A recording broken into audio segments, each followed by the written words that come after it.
So what is up sa inyo mga kaibigan? Gusto kong bigyang kahulugan ang aking pag-vlog mga kaibigan. Kaya sa vlog na to mga kaibigan, sa napapansin nyo, sa nakikita nyo mga kaibigan, sa title mga kaibigan magbibigay ako ng mga tips mga kaibigan kung ano nga ba ang meron sa stem na strand. But before I start mga kaibigan, gusto ko lang pasalamatan ng mga nag-subscribe sa channel na to mga kaibigan. At sa mga bashers ko rin mga kaibigan, maraming salamat sa inyo lahat. Yeah. Without further ado mga kaibigan, let's go. Let's start this video mga kaibigan. Let's go.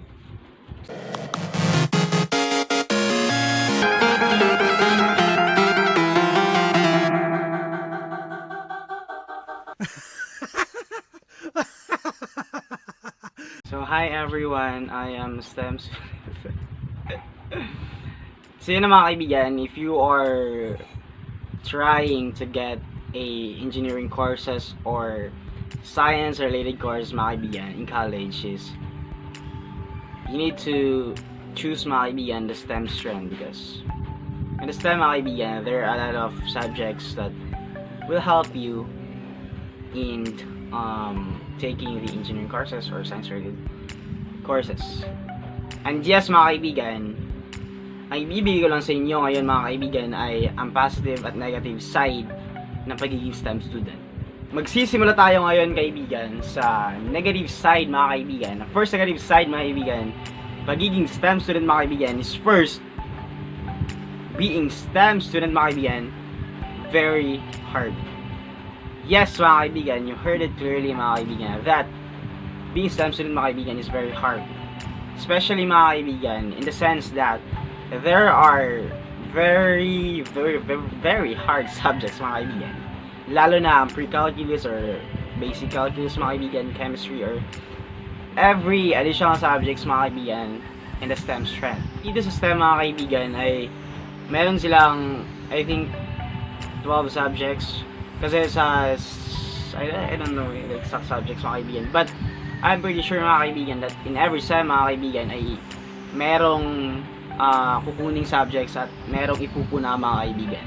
Kasi sa senior high school mga kaibigan, iba ang kanilang strategy mga kaibigan in terms of education mga kaibigan, kasi parang ginagaya nila mga kaibigan ang strategy or pamamaraan ng CHED mga kaibigan sa college mga kaibigan. Parang ginaya ng senior high school sa college mga kaibigan, kasi per sem na mga kaibigan. Kaya ang masasabi ko lang, as I experience sa pagiging STEM student mga kaibigan, ay it's very hard mga kaibigan, especially in terms of subjects. Second negative side mga kaibigan ng pagiging STEM student mga kaibigan is the time management mga kaibigan. Especially mga kaibigan, in the middle of the sem mga kaibigan, dyan na kasi magsisilabasan mga kaibigan ng mga projects ng chemistry, mga projects ng iba pang subjects mga kaibigan, at mga project mga kaibigan ng basic calculus mga kaibigan. I don't know mga kaibigan why mathematics is very hard mga kaibigan. But if you are best in math when you are in kinder,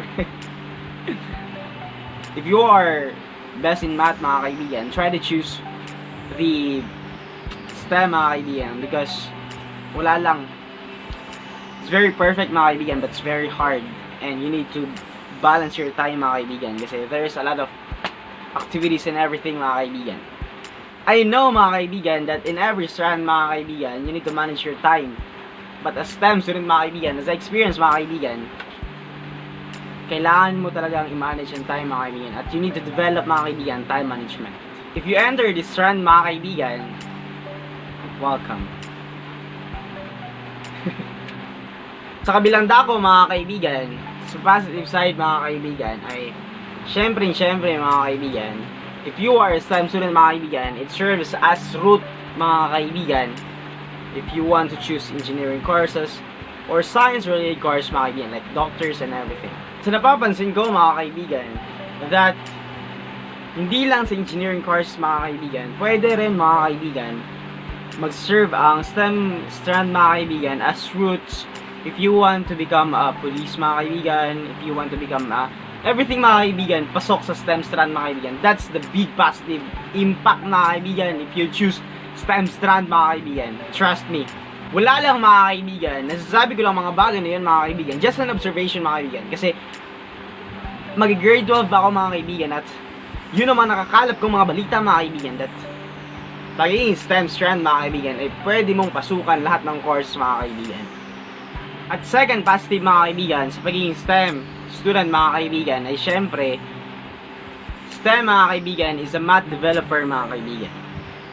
Yes mga kaibigan, if you ask me mga kaibigan kung bakit siya math developer mga kaibigan, kasi simply because mga kaibigan, ang mga subjects dito mga kaibigan is mostly math mga kaibigan, especially the basic calculus or the pre-calculus. That's math mga kaibigan. Nandiyan na lahat mga kaibigan, at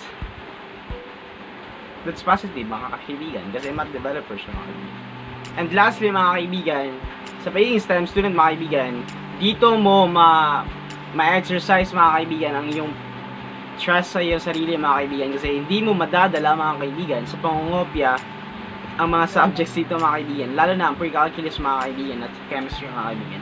Okay, you need to understand mga kaibigan, and you need to trust yourself, and you need to study mga kaibigan, kasi hindi madali mga subjects na to, at ewan ka na lang mga kaibigan kung hindi ka nag-aaral. Yes mga kaibigan, it's pretty sure mga kaibigan that made-develop mo talaga kaibigan ang trust mo sa iyong sarili mga kaibigan, kasi hindi talaga madadala mga kaibigan kung opya mga kaibigan ng mga subjects dito mga kaibigan.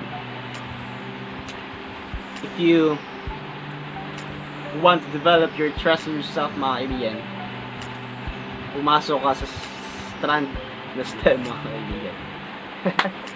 I don't know mga kaibigan kung meron bang sense ang pinagsasabi ko dito mga kaibigan. If that is it mga kaibigan, don't forget to like, to comment, subscribe, to click the notification bell mga kaibigan. And peace ako mga kaibigan. Peace!